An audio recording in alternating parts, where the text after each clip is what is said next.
워킹맘, 전엄마, 임산부, 예비맘, 이 세상 모든 엄마를 위한 임신, 출산, 육아 전문 방송 뉴맘맘맘 시작합니다.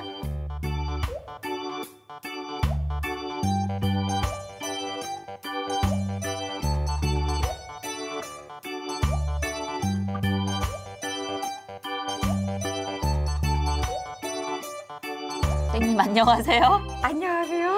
여러분 안녕하세요. 봄살 에디터입니다. 산부인과 의사 류정입니다. 쌤, 네? 어떻게 지내셨어요? 한 주 동안? 일주일 같지 않은 일주일을 보내고 왔습니다. 아, 그러셨군요. 네. 금방 본 얼굴 같은데. 그러네요. 한 30분 정도 만에 30분 같은 일주일을 보내고 왔죠? 그렇네요. 네.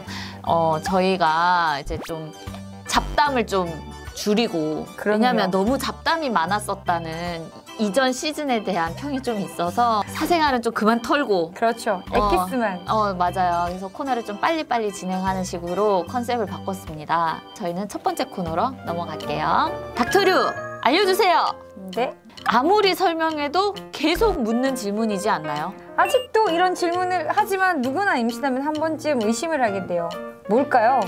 임신하긴 했는데 저 술 많이 먹었는데 어쩌죠? 그러니까요. 네. 술이랑 담배.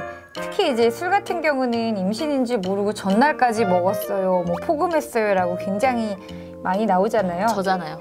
임신 확인하기 전까지 포금을 했고요. 포금이요? 네, 포금을 했고 그 다음날 그냥 기분이 찝찝해서 했는데 2줄이라서 너무 멘붕이 왔죠. 그죠. 굉장히 속상했죠. 그래서 네, 속상했죠. 내가 괜히 좀 조심할 걸 이런 생각도 되게 많이 했을 텐데. 아니, 생각지도 못했으니까요. 그러니까 임신을 계획하고 있었다면 조심을 했겠죠. 그죠. 근데 예상치 못했어요. 근데 저 같은 사람이 더 많을 거 아니에요. 그럼요. 게다가 요새는 이제 술 문화가 조금 더 대중화됐기 때문에 술 먹는 빈도가 많아지고 있는 것도 사실이어서 이런 고민을 되게 많이 하셨을 거예요. 술은 테라토젠 기형아의 원인이 됩니다. 무섭죠.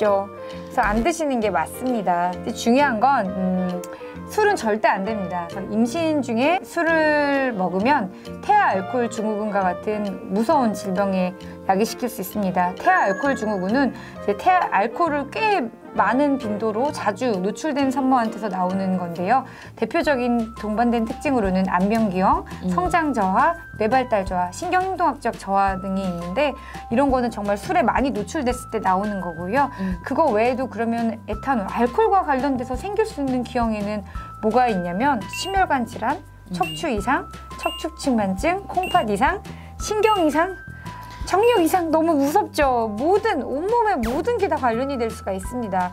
그래서 근데 먹었는데 어떡하냐고요. 근데 중요한 건 우리가 이제 임신 초기, 임신인지를 모르는 시기가 대부분은 이제 아주 초반이잖아요. 네. 아주 초반에 이제 알코올에 노출이 된 건 우리가 그 시기는 올 온 온이라고 그러거든요.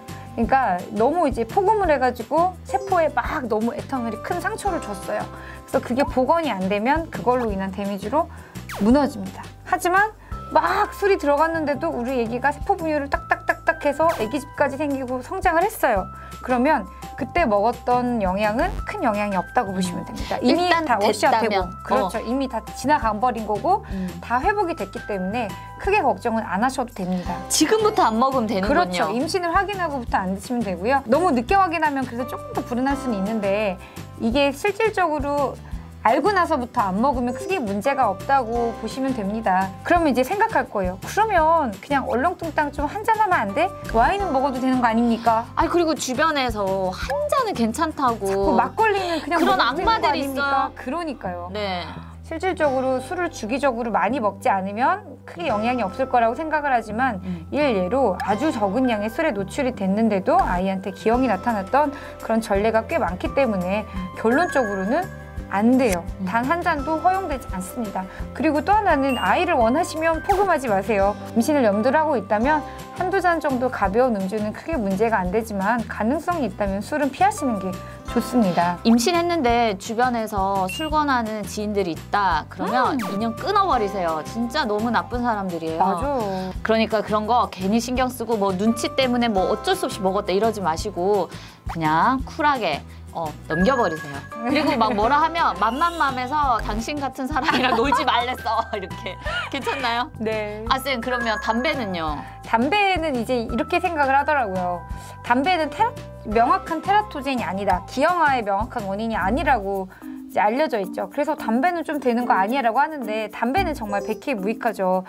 담배 잎에도 여러 가지 성분이 들어있고 담배를 둘러싼 필터라든지 거기에 뭐 엄청나게 많은 수의 발암 물질이 들어있습니다. 거기다가 이제 니코틴 성분은 중독성까지 일으키는 니코틴이 주로 있고 또 우리가 막 바닥에 까는 타르 같은 것도 들어있고 카드뮴도 들어있고 말도 못하는 납도 들어있습니다. 이산화탄소, 뭐 시아나이드 같이 말도 안 되는 게 다 들어있기 때문에 아직까지는 명백하게 기형아를 발생시킬 정도의 그거는 아니라고 하지만 실제로 한 예에서는 2001년도 한 실험에 의해서는 600만 명의 산모를 대상으로 흡연과 아이가 어떤 영향이 줄 수 있을까라고 했는데 600만 명이기 때문에 기형아 빈도가 랜덤으로 나올 수는 있는데 그래서 그랬는지는 모르겠지만 담배를 피는 엄마에게서 뇌수종, 뇌에 물이 찬다라고 표현을 하죠. 뇌수종, 복벽 이상, 입술 갈림증과 같은 뇌와 폐 발달에 안 좋은 영향을 줄 수 있는 전례가 있었기 때문에 절대 안심할 수는 없습니다. 그러면 실질적으로 산부인과 영역에서 담배 피는 산모한테 많이 생기는 건 뭐냐면 혈관에 안 좋기 때문에 아이로 들어가는 혈행에 문제를 일으킵니다. 담배를 피는 산모의 아이는 몸무게가 잘 안 늘어요. 저출생 체중아라 그래서 저체중이 많이 생기기도 하고 또 조기 진통도 많이 생기고 태반의 위치 이상인 전치 태반이 많이 생기기도 하고 초기 유산과도 관련되고 태반이 아기가 나오기도 전에 먼저 떨어져 버리는 굉장히 무서운 태반조기 박리와도 관련될 수 있기 때문에 담배는 진짜 안 좋습니다. 네, 전자담배나 이런 건 괜찮나요? 이게 전자담배에 대한 뉴스가 많이 나왔는데도 아직까지도 담배를 끊고 싶을 때 피는 가짜 담배를 전자담배라고 생각을 하더라고요. 전자담배는 뭐냐면 우리가 이제 담배를 끊고 싶은데 못 끊는 게 니코틴에 대한 중독이잖아요. 전자담배는 그 니코틴을 전기로 가열해서 흡수하는 거예요. 그러니까 담배에 대한 욕구를 니코틴을 다른 방식으로 가열하는 것뿐이에요. 최근에 이제 연구 결과가 나왔는데 되게 유명한 전자담배 3가지 거기에 함유되어 있는 니코틴 함량이 일반 담배랑 비슷하고요. 심지어는 니코틴만 있는 게 아니라 타르도 들어있었는데 타르도 오히려 더 많다고도 해요. 잘 아셨죠? 이제 우리 얘기 듣고 걱정해서 어떻게 해요 묻지 말고 우리가 분명히 안 된다고 얘기했으니까 정말 술, 담배는 안 돼요. 네. 끊도록 노력하시고 네, 저희가 힘을 주겠습니다. 그러면 다음 코너로 넘어갈게요. 임신, 출산, 육아 질문 있습니다. 무슨 질문이죠? 이거는 저에게 따로 이 주제를 꼭 다뤄달라고 했던 게 있어요. 네. 뭐냐면 편식. 선생님 애기 편식하나요? 저희 애기는 편식하는 편은 아닌데 고기를 많이 안 먹어서 저는 걱정을 했어요. 저희가 편식에 대해서 좀 극복해 나갈 수 있는 방법을 오늘 소개를 하려고 하는데 똑똑 닥터 아기진료실이라는 소아과 선생님이 쓴 책을 토대로 저희가 설명을 하려고 합니다. 일단 편식이 어떤 증상이 있는지에 대해서 먼저 좀 설명을 드릴게요. 네. 고기 없으면 안 먹어 이런 얘기 자주 한다. 그다음에 2번째 햄버거 피자들은 달고 사는 아이들.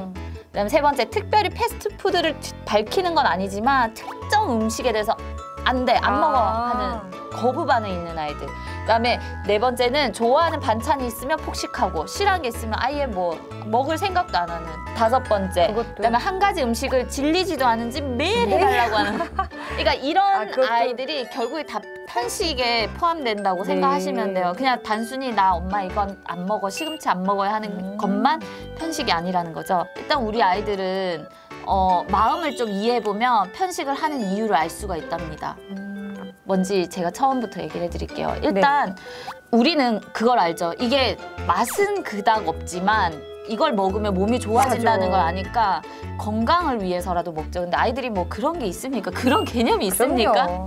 건강이나 나의 몸에 대한 이해나 인식이 좀 부족한 거. 네. 그리고 또 뭐가 있죠, 선생님? 아무 생각이 없던 아기 때를 지나서 보면 이제 만 2세에 뭔가 바깥 세상에 대한 이제 새로운 궁금증이랑 이런 사회생활, 나 말고 주변을 돌아보는 시기에 오는 거를 음식 네오포비아라고 하는데 새로운 것에 대한 이제 공포증인 거예요. 그러니까 새로운 환경에 가는 것도 되게 두려워하죠, 아기가. 근데 마찬가지로 새로운 음식을 봤을 때 그 음식은 일단 싫은 거예요. 그래서 이유식 단계를 차근차근 거쳐가지고 이렇게 유아식으로 넘어갈 때 유아식 유아식에서 가장 엄마들이 괴로워하는 포인트가 그거예요. 그러니까 이유식 때는 막 다 갈아가지고 다 잘라서 이게 무슨 성분이 들어갔는지 아이들이 모르게끔 다 해줬었는데 유아식으로 넘어갔는데 아이들이 이제 재료가 막 보이니까 그냥 초록색 맛없을 것 같아. 안 먹어. 맞아. 혹은 그 자체가 아이들한테 되게 낯선 재료라는 거죠. 근데 저는 엄마한테 너무 많이 혼났던 기억이 있었는데 그래서 저는 아이를 혼내지 않고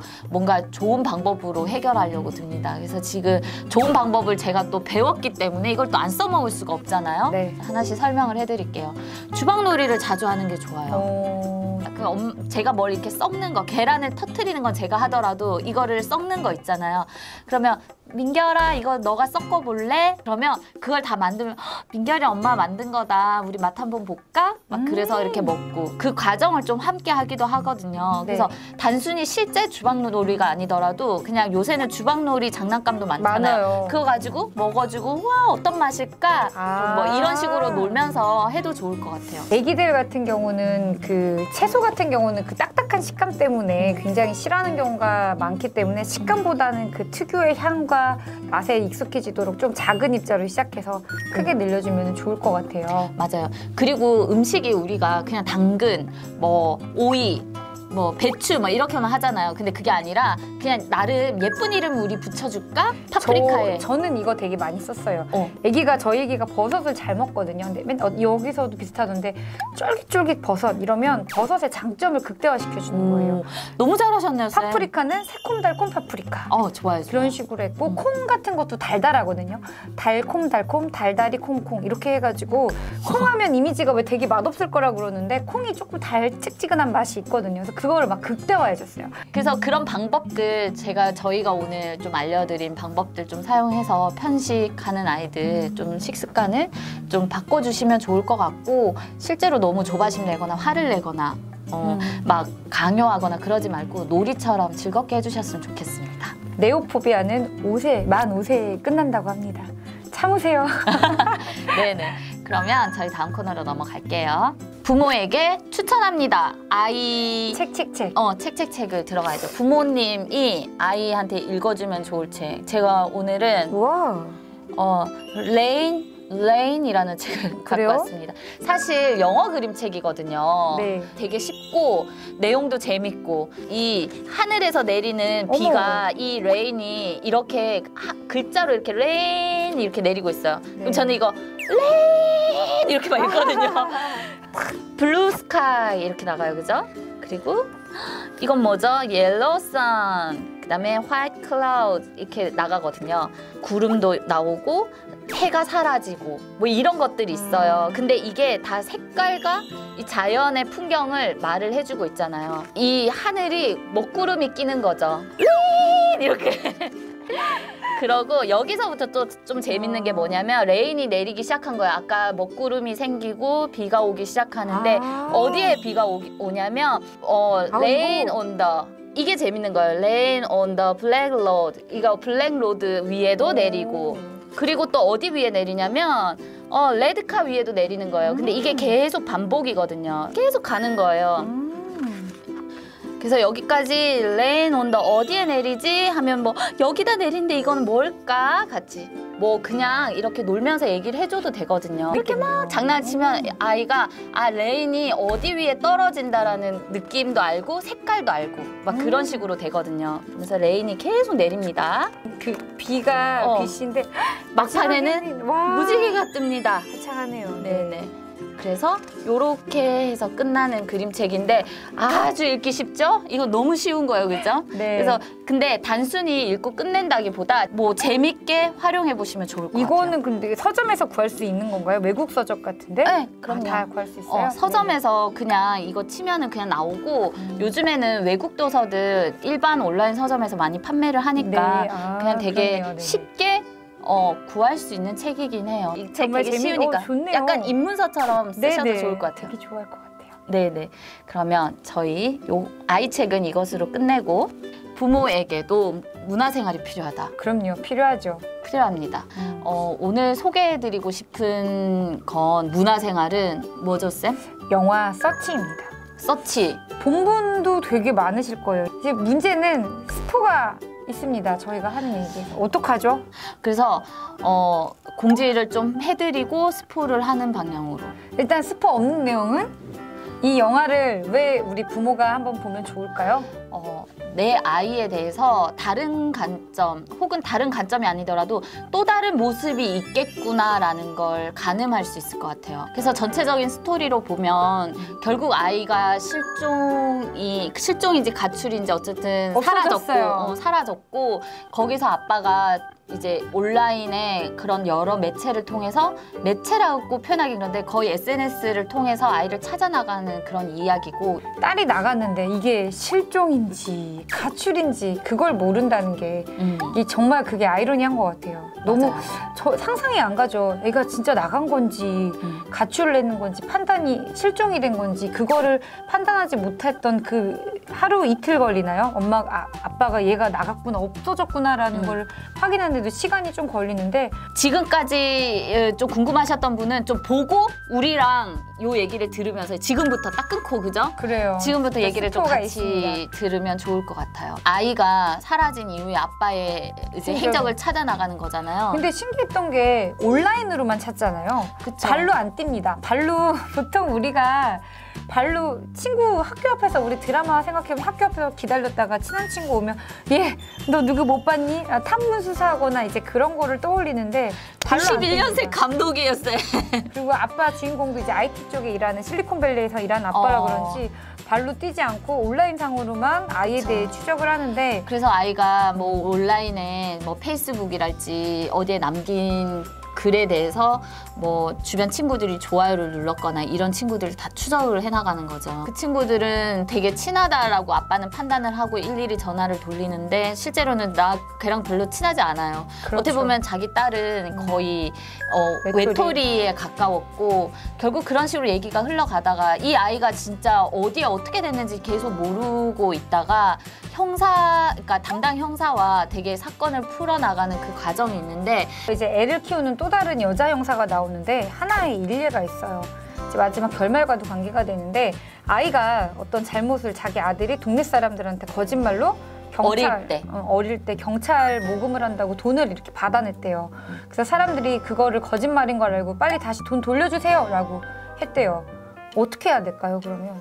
사실은 사과를 하고 죄송합니다. 우리 애가 그런 식으로 거짓말을 했으니 죄송합니다 라고 하는 게 보통의 부모라고 생각을 하는데 그렇죠. 그 형사는 그렇게 하지 않았죠. 맞아요. 그냥 아이의 잘못을 감싸줬어요. 감싸고 넘어갔거든요. 근데 저는 그 부분이 되게 소름 끼치고 싫더라고요. 저도 되게 싫었어요. 근데 그게 결국은 복선이었고 네. 그 내용의 결말과도 이어지긴 하는데 우리가 아예 마지막 스포는 하지 맙시다. 네. 그래서 한번 보면 좋을 것 같아요. 네. 왜냐면은 그러니까 정말 옳고 그름에 있어서 부모가 제대로 가르쳐주지 않으면 잘못에 직면했을 때 스스로 그거를 인정하고 벌 받아야죠. 잘못한 만큼 벌 받고 다시 사죄할 만큼 사죄하고 죗값을 치른 다음에 이렇게 다시 올바른 이렇게 아이로 성장할 수 있는 거를 지도해주고 이끌어주는 게 부모의 역할인데 그게 안 됐잖아요. 첫 번째는 일단 내 자식이라도 내가 다 알고 있지 않다라는 것 하나와 또 두 번째는 거기 원래는 엄마가 있었는데 엄마가 암으로 죽잖아요. 네. 그래서 아빠나 딸이나 다 엄마를 그리워하는 마음을 품고 있는데 그것에 대해서 숨기잖아요. 근데 딸은 충분히 자기 슬픔을 막 이렇게 내보내지 못했던 거예요. 아빠랑도 얘기를 하고 싶고 뜨문뜨문 엄마를 그리워하는 걸 같이 얘기도 하고 싶고 우리 엄마랑 어땠었지? 그냥 그 슬픔은 슬픔이고 그냥 맞아요. 엄마를 기억하고 싶은데 그거를 함께 할 대상이 없었던 거죠, 사실은. 그래서 그런 포인트도 전 중요하다고 생각해요. 아이와 심도 있는 대화를 했었어야 됐는데 대화를 하지 않았죠, 아빠가. 그래서 그런 지점에서 좀 보시면 더 재미있게 보실 수 있을 것 같아요. 그러면 다음 코너 우리 네. 육아용품 어디까지 써봤니? 선생님 짜잔. 뭐 갖고 오셨어요? 딸 가진 엄마들이 더 좋아할 것 같은데 짜잔. 뭘까요? 화장품인가요? 이렇게 얘기해도 되나? 없어도 되는 건데 있으면 더 신박하고 예쁜 거예요. 이게 뭐냐면 되게 예쁜데 체온계 같이 생겼는데 이 색깔이 너무 예쁜데 뭐냐면 손톱 다듬는 겁니다. 남자들은 무지 이럴 수 있는데 애기들은 거의 일주일에 한 번씩 손톱을 잘라줘요. 그래서 신생아 시절 같은 경우는 손톱이 굉장히 얇고 예리하기 때문에 얼굴도 되게 많이 긁어서 손톱 자르는 게 되게 힘들었는데 0세부터 3개월부터 쓸 수 있는 겁니다 라고 나왔는데 제가 이거를 써보니까 너무 어린아이한테는 조금 무섭더라고요. 근데 이제 한 돌 정도 된 아이는 실제로 이게 단계별로 뭐 3개월까지, 6개월까지, 12개월부터라는 건데 제가 보니까 그냥 약한 단계로 쓰는 건 괜찮을 것 같아요. 애기 자고 있을 때 이렇게 해서 손톱 갈아주는 거예요. 아, 좀 세네요, 쌤. 안 세요. 보세요. 무서워요. 아, 무섭죠? 근데 이렇게 한번 만져볼까요? 이렇게 하면 멈춥니다. 안 다쳐요. 그래서 애기가 놀랄 수 있는데 처음에 거부 반응이 있을 텐데 손에다가 이렇게 대주면서 안 아파 이러면은 손톱 다듬기 싫어하고 손톱 잘라하기 싫어하는 애한테는 흥미를 줄 수 있고요. 근데 없어도 돼요. 얘가 없어도 손톱은 깎는데 우리의 컨셉이에요. 없어도 사는데 신기하죠? 있으면 너무 신기한 거. 로망이죠. 딱 손톱 다듬는데 이러면은 기분 한 4-5살 된 애들은 좋아하고요. 돌쟁이들은 무서워할 수도 있는데 이렇게 손으로 해주면 다치지 않거든요. 가격은 10,000원에서 20,000원대라서 생각보다 그렇게 근데 비싸진 가지고 않네요. 있으면 몇 년 쓸 수 있을 것 같아요. 그래서 좋은 재밌는 신박한 아이템입니다. 네. 네, 그러면 네. 저희 초대석 손님 만나러 가야죠. 네. 맘맘맘 초대석. 와. 쌤, 네. 오늘 진짜 너무 어마어마하신 분을 모셨습니다. 와, 어떤 분이시죠? 제가 진짜 존경하고 오. 좋아하는 분이에요. 어머. 어렵게 모셨습니다. 네. 네, 이현진 선생님 모셨습니다. 안녕하세요. 안녕하세요. 네네. 아, 저는 이제 10년 넘게 출판 미술 쪽에서 일러스트 네. 작가로 활동을 하다가 이제 출산과 육아를 하면서 네. 자연스럽게 이제 미술 교육 쪽으로 직업이 바뀌게 된 바뀌게 그러면 되더라고요. 지금 현재는 그러면 미술 교육 쪽에서 일하고 계신다는 거죠? 네. 아이들을 가르치고 있는 건가요? 네, 작가 생활을 하다가 아이를 키우다 보니까 이제 육아하고 이제 동시에 힘들잖아요. 다시 이제 미술 교육 쪽으로 공부를 하게 돼서 지금은 어린이, 뭐 유아, 아동, 청소년, 그리고 성인, 시니어, 노인 미술까지 지금 함께 진행하고 있습니다.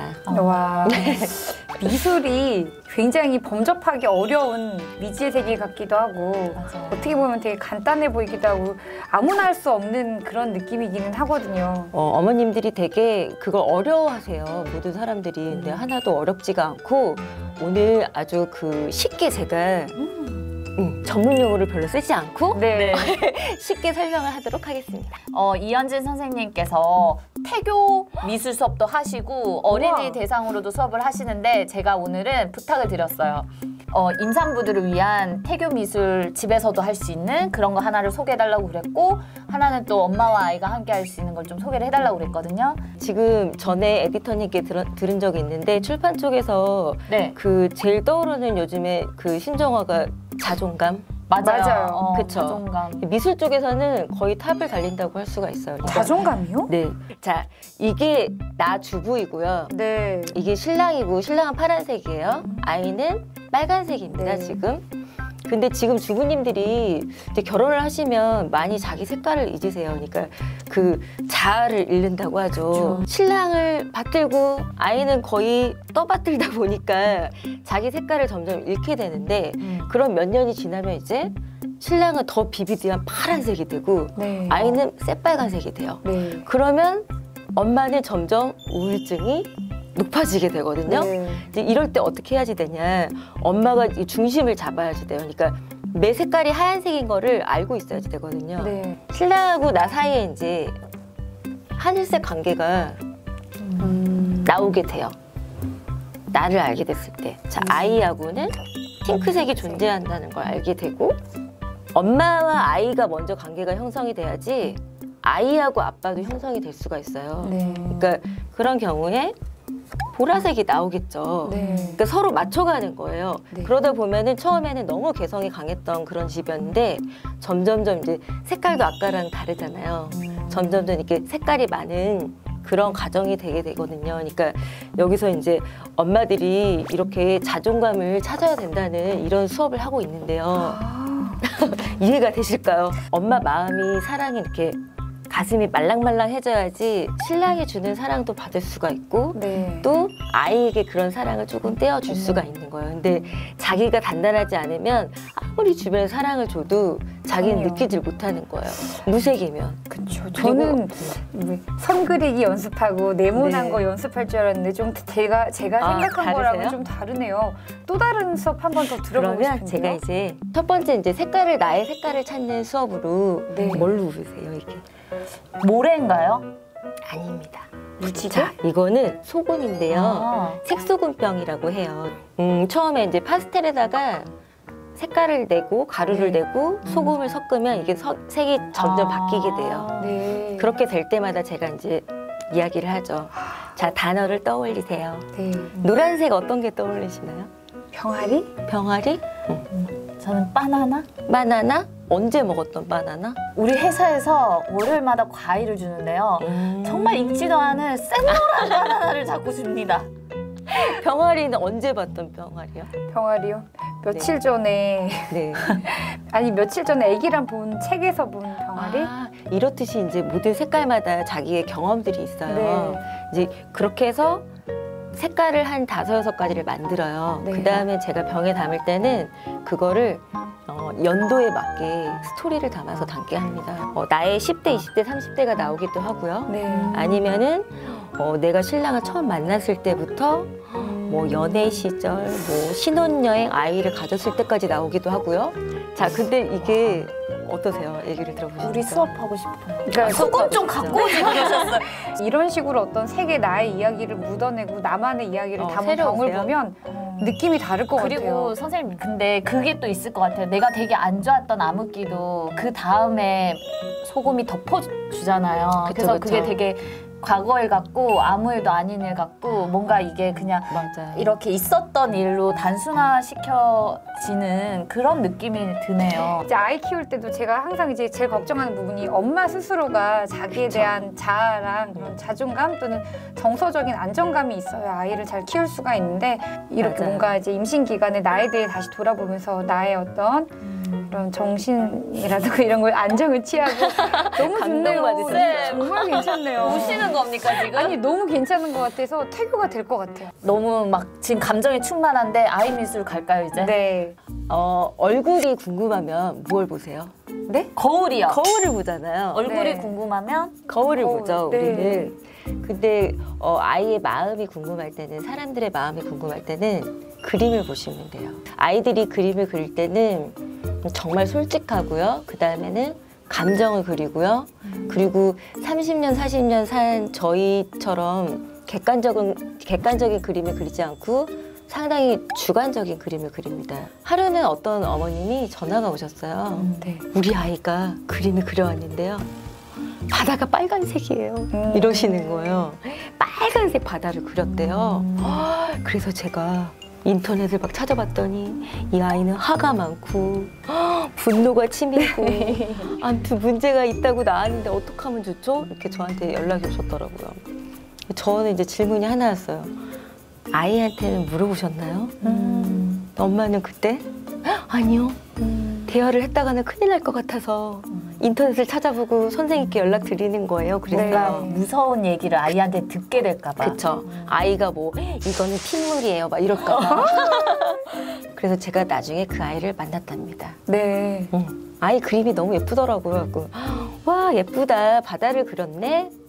그런데 바다가 너는 빨간색이다. 그랬더니 아이가 딱 한마디를 했어요. 선생님 이거는 노을 지는 바다예요. 그래서 나중에는 이 바다를 누구랑 보러 갔었어? 그랬더니 가족이랑 갔었는데 엄마가 노을 진 바다가 예쁘다고 했었대요. 그 자기는 엄마한테 되게 예쁜 그림을 선물하고 싶었던 거예요. 엄마가 피가 그러니까 색에 대한 선입견이 있는 거는 어른들이고 그거를 아이들한테 직접 물어봐 주시는 게 아주 좋습니다. 그러니까 많은 엄마들이 그 아이에게만 뭘 시키려고 하세요. 엄마가 앉아서 그림을 그리고 있으면 아이들은 자연스럽게 따라서 그려요. 그러니까 제일 중요한 거는 제가 왜 이 자리에 나왔냐면요. 아이들을 지금 현재 가르치고 있습니다. 근데 아이들보다도 더 시급한 건 엄마들 교육이더라고요. 엄마가 좀 더 강해져야지 되고요. 엄마가 자아가 정말 자존감이 높아져야지 정말 그런 아이들을 키울 수가 있고요. 어른들이 정말 제대로 마음이 따뜻해야지 아이들이 따뜻한 아이들로 자랄 수 있다고 생각이 들어요. 마지막으로 드리고 싶은 말은 네. 그 미술이라는 거는 정말 저희가 이제 주입식으로 배웠잖아요. 그림 잘 그리고 못 그리고 이게 아니고요. 네. 나를 얼마만큼 표현하는 거예요. 그러니까 우리 아이들이 정말 자기 자신을 잘 표현할 수 있도록 엄마들이 그런 좋은 엄마가 되셨으면 합니다. 네, 감사합니다. 네, 선생님 감사합니다. 그러면 이현진 선생님 이렇게 보내드리고 저희는 마무리 인사 할까요? 워킹맘, 전엄맘, 임산부, 예비맘, 이 세상 모든 엄마를 위한 임신, 출산, 육아 전문 방송 뉴맘맘맘 안녕. 안녕.